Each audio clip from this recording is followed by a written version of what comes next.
Green room में लौटने के बाद भी तालियों की वह गड़गड़ाहट जैसे उसके कानों में गूंज रही थी।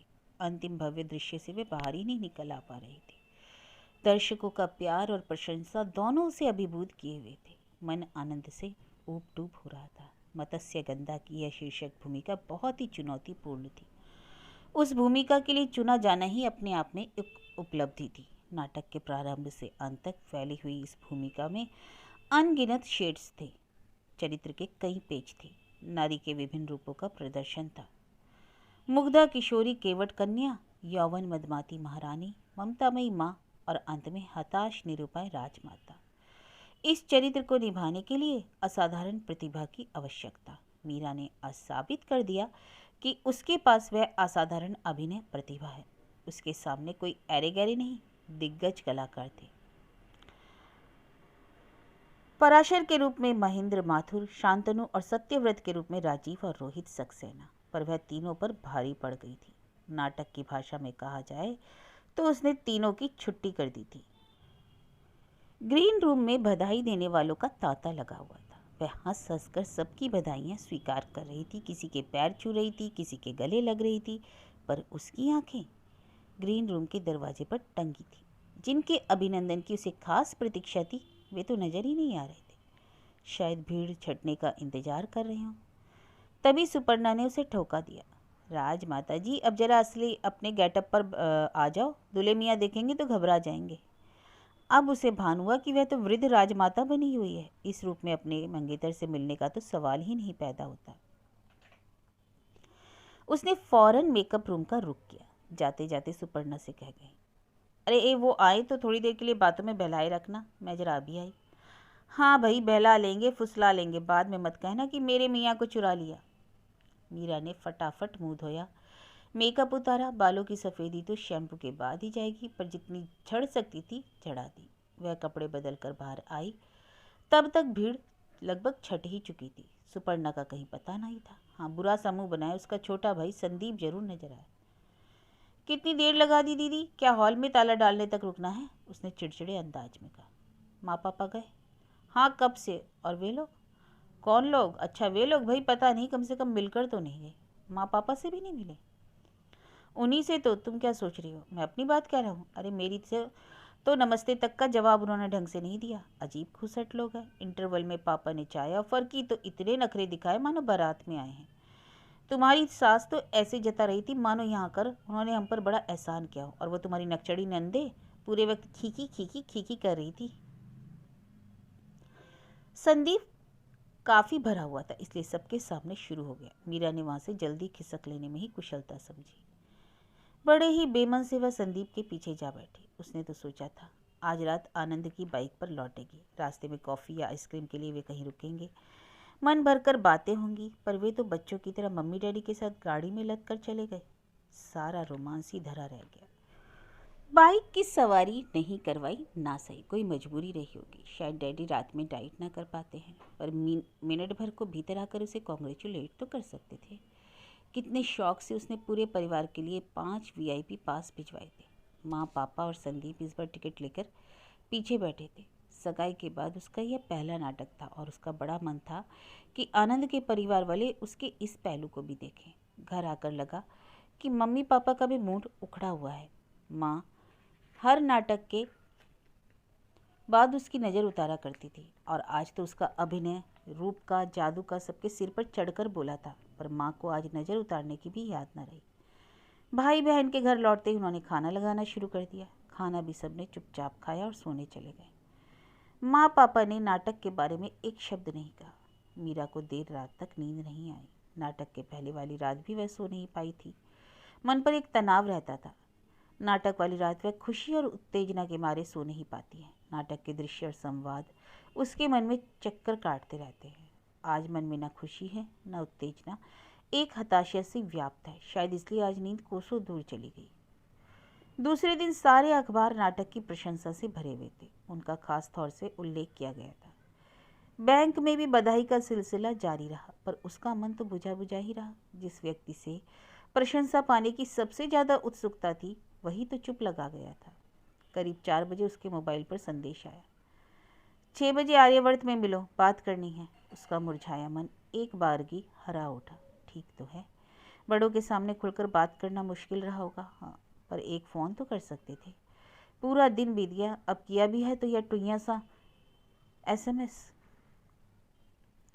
बैंक से फलांग भर दूरी पर एक रिश्ते की एक बुआ का घर था। राखी भाई दूज पर उनके यहाँ आना जाना हो जाता था। ऑफिस से जरा जल्दी निकलकर वह उनके यहाँ पहुँच गई। बुआ, एक जगह जाना है, सुबह से घर से निकली हूँ, एकदम भूतनी लग रही हूँ, जरा हुलिया सुधार लूँ। अरे तुम्हारा घर है लल्ली, बुआ ने स्नेहसित स्वर में कहा। दीदी कोई अच्छी सी साड़ी निकाल दूँ, उनकी बहू ने पूछा। मीरा को लालच तो आया पर संकोच कर गई। ठीक समय पर वह आर्यवर्त पहुँच गई। आनंद बाहर प्रतीक्षा करते मिले। फिर दोनों ऊपर वाली मंजिल पर चले गए और एक कोने वाली मेज पर जाकर बैठ गए। कुछ क्षण खामोशी में बीत गए। बैरा आया और पानी रखकर चला गया। फिर दोबारा वह मेनू कार्ड लेकर आया तो आनंद ने खुद ही जो ऑर्डर करना था कर दिया। मीरा को थोड़ा सा अजीब सा लगा। यह सामान्य शिष्टाचार होता है कि साथ वाले से उसकी पसंद पूछी जाती है, पर आनंद ने उसकी ज़रूरत ही नहीं समझी। मीरा को बात खटकी जरूर, पर उसने मन को समझा लिया कि शायद इस फालतू चर्चा में समय जाया ना करना चाहते हो। वेटर के जाने के बाद उन्होंने गला साफ किया और कहा, मीरा, शादी से पहले मैं एक बात स्पष्ट रूप से कह देना चाहता हूँ। वह चौंकी, क्योंकि उनका स्वर बहुत गंभीर था। उसने कुछ नहीं कहा, उनके ही कहने की प्रतीक्षा करती रही। दरअसल हम लोग नहीं चाहते कि शादी के बाद तुम नाटकों में काम करो। हम लोग मतलब? हम लोग मतलब मम्मी, डैडी और मैं। और रीना नीना? उसने व्यंग से पूछा, पर उसके व्यंग को वे पकड़ नहीं पाए। पूर्वतः गंभीरता से बोले, उन लोगों की राय से कोई फर्क नहीं पड़ता, पर हम तीनों, मम्मी, डैडी और मैं, नहीं चाहते कि तुम शादी के बाद नाटक करो। शादी के बाद तो नाटक वाटक वैसे भी कम ही होना है। कम नहीं, एकदम बंद होना है। उनके स्वर में आदेश था। मीरा चौकी, थोड़ा आहत हुई। वह कुछ कहना चाहती थी कि ऑर्डर आ गया। उसने वेटर के जाने की प्रतीक्षा की, फिर बोली, हम लोगों ने तो कभी छिपाया नहीं। मुझे याद है जब आप लोग पहली बार घर आए थे तो पापा ने आपको मेरे नाटक का एल्बम भी दिखाया था। हाँ, दिखाया था, पर हम लोगों ने उसे सीरियसली नहीं लिया था। अक्सर लड़कियां ऐसे टाइम पास हॉबीज़ पाल ही लेती हैं। This is not my hobby, उसने तल्खी से कहा। This is my passion. जो भी हो, but this chapter should be close now. दरअसल मुझे वो थिएटर का क्राउड जरा भी पसंद नहीं। ना मुझे वे लोग अच्छे लगते, ना उनके तौर तरीके, और फिर इनकी टाइमिंग भी बड़ी ऑड होती है। घर गृहस्थी के साथ यह सब नहीं चल सकता। फिर डैडी की शहर में एक पोजीशन है, एक नाम है। हम लोग भी सड़क छाप तो नहीं है, मीरा ने कसीले स्वर में कहा। आनंद ने कोई उत्तर नहीं दिया। वे मनयोग से कांटे से कटलेट के टुकड़े फंसाते रहे, खाते रहे। उन्होंने यह देखने की जरूरत भी नहीं समझी कि मीरा ने कुछ खाया भी है या नहीं। उसकी तो भूख ही जैसे मर गई थी। वह तो सिर्फ शिष्टाचार वश ही वहाँ बैठी रही थी, इसलिए कॉफ़ी के घूंट भर रही थी। परंतु सामने वाले ने तो सारा शिष्टाचार ही ताक पर रख दिया। इसलिए जैसे ही उन्होंने पेपर नैपकिन से अपने हाथ पहुँचे, मीरा उठ खड़ी हुई। मैं चलूँगी, घर पर बताया नहीं था, माँ चिंता करेगी। और उनकी प्रतिक्रिया की परवाह किए बिना वह रेस्टोरेंट से बाहर निकल आई। वह जानती थी कि इस तरह अकेले उठ जाना बहुत ही अशालीन और असम्मानजनक है, पर मिस्टर आनंद भी तो लगातार उसका अपमान किए जा रहे थे। उसे शुरू से ही यह आदमी कुछ तानाशाह किस्म का लगा था, पर माँ ने समझाया, बड़े बाप का इकलौता बेटा है और वह भी बड़ा, उसे हुक्म चलाने की आदत हो गई है, धीरे धीरे सुधर जाएगा। इकलौता भाई तो उसका भी है, पर दोनों बहनों से छोटा है ना। बेचारा संदीप जितना लाड़ प्यार पाता है, उससे ज़्यादा तो दिन भर डांट खा जाता है। हुक्म चलाने की बात तो वह सोच भी नहीं सकता। घर आकर माँ पापा को इस मुलाकात के बारे में बताने का मन हुआ था, पर वह चुप लगा गई, क्योंकि उनकी प्रतिक्रिया क्या होगी इसका उसे पूरा अंदाजा था। माँ सांस भर कर कहेगी, हाँ, शादी के बाद तो यही होता है बेटा। पता है, मैं इतना अच्छा गाती थी कि पूरी बिरादरी में मेरे नाम की धूम थी। स्कूल का कोई कार्यक्रम मेरे गीतों के बिना पूरा नहीं होता था, पर इस घर में आकर गुनगुनाना भी भूल गई।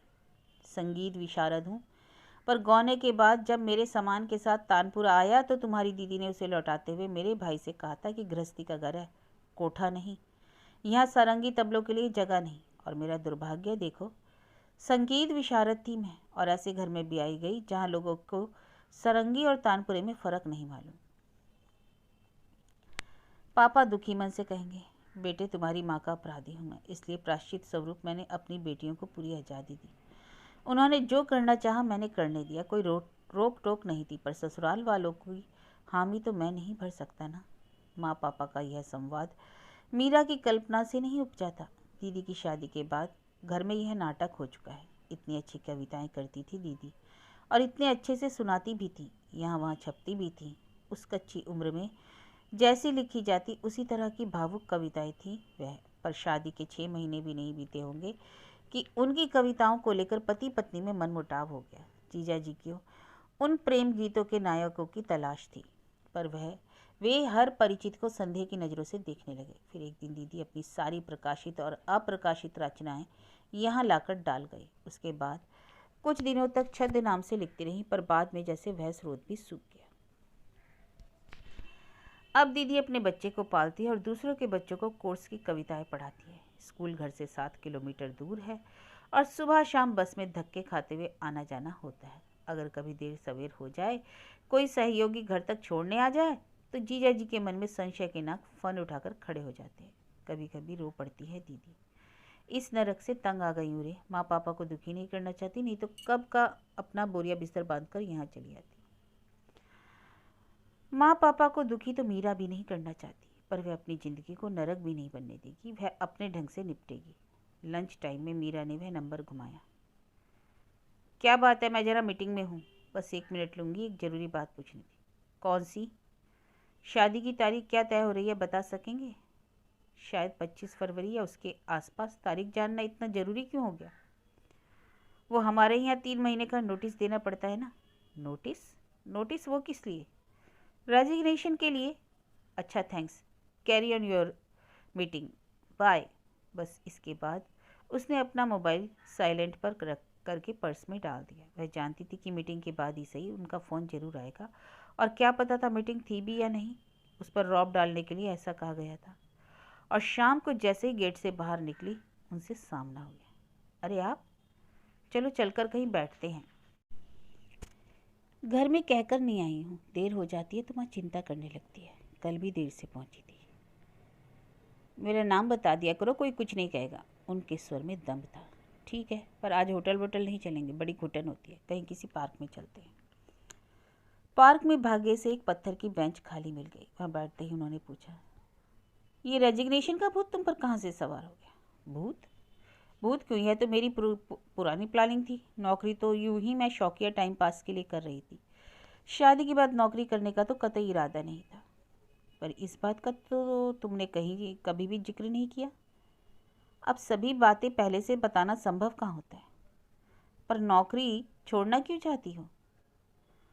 दरअसल मुझे 2 नाव पर पैर रखकर चलना नहीं आता। आसपास की नौकरी पेशा महिलाओं को देखती हूँ तो बड़ी दया आती है। न घर ही ठीक से संभाल पाता है, न बच्चे ढंग से पल पाते हैं। नौकरी भी बस आधे मन से हो पाती है। सारा ध्यान तो घर पर धरा रहता है। अपनी दीदी को देखती हूँ तो कितनी परेशान है। घर बिखरा पड़ा रहता है, बेचारे बच्चे घूमते रहते हैं। तुम्हारी दीदी अकेली है इसलिए परेशान है। अपने यहाँ तुम्हें किसी बात की चिंता करने की ज़रूरत नहीं। घर और बच्चे सब मम्मी पर छोड़ दो। यह भी कोई बात हुई? बेचारी अभी अभी तो अपने बच्चों से फारिग हुई हैं। अब बच्चों के बच्चे पालेंगी। आखिर उन्हें भी तो आराम चाहिए। बहू के रहते हुए खटती रहेंगी, क्या मतलब हुआ? देखो, इस देश में 70% औरतें नौकरी करती हैं और उनकी सबकी गृहस्थी ठीक ठाक चलती है। तुम्हारी भी चलेगी। अरे मैं कोई नौकरी के लिए मना थोड़े ही कर रही हूँ। ज़रूरत हो तो ज़रूर करना चाहिए। जिस दिन मुझे लगेगा कि मेरी कमाई के बिना गृहस्थी की गाड़ी नहीं चल सकती तो मैं भी कोई जॉब ले लूँगी। पर इस समय बहुत ऊब गई हूँ, और नौकरी छोड़ने के लिए शादी से अच्छा कोई बहाना हो ही नहीं सकता। और आप तो जानते हैं बैंक की नौकरी कितनी जानलेवा होती है। 20 कस्टमर से रोज़ पाला पड़ता है। वे कैसे भी हों, उनसे नम्रता से पेश आना पड़ता है। कुलीग्स अच्छे बुरे जैसे भी हों, उनसे दोस्ती रखनी पड़ती है। और बॉस लोगों का तो आप जानते ही हैं, नाराज़ हो तो मुसीबत, मेहरबान हो तो ज़्यादा मुसीबत। फिर यहाँ काम के घंटे ज़्यादा हैं, ओवर टाइम भी करना पड़ता है। ऑफिसर ग्रेड में आ जाए तो कहीं भी देहात में पटक देते हैं। और आजकल तो हर कहीं बैंक खुल गए हैं। ऑफिसर ग्रेड लेने की ज़रूरत क्या है? प्रमोशन नकारा भी तो जा सकता है। वाह, प्रमोशन नकार दूँ? उसके लिए मेहनत करनी पड़ती है, पढ़ाई करनी पड़ती है, परीक्षा देनी पड़ती है, सब व्यर्थ कर दूँ? वह बोलती जा रही थी और आनंद के चेहरे पर एक के बाद एक रंग आता जाता जा रहा था। 2 दिन पहले नाटक को लेकर जिन बातों पर उन्होंने ऐतराज किया था, मीरा ने आज नौकरी के साथ भी वे ही सब बातें गिनाकर उन्हें निरुत्तर कर दिया था। वे भीतर ही भीतर कसमसाकर रह गए थे और उल्टी सीधी दलीलें दे रहे थे, पर उनमें यह स्वीकार करने का साहस नहीं था कि मीरा के रूप गुण के साथ उसकी मोटी तनख्वाह भी उन लोगों को भा गई थी। इसलिए नौकरी छोड़ने की कल्पना मात्र से वह विचलित हो गए थे। मीरा ने जब इस लुका छिपी को के खेल का भरपूर मजा ले लिया तो वह उठ खड़ी हुई। अब चले, बहुत देर हो गई। रात के भोजन के बाद वह माँ के साथ टेबल समेट रही थी कि फ़ोन की घंटी बजी। पापा शायद हॉल में ही थे। उन्होंने फ़ोन उठाया।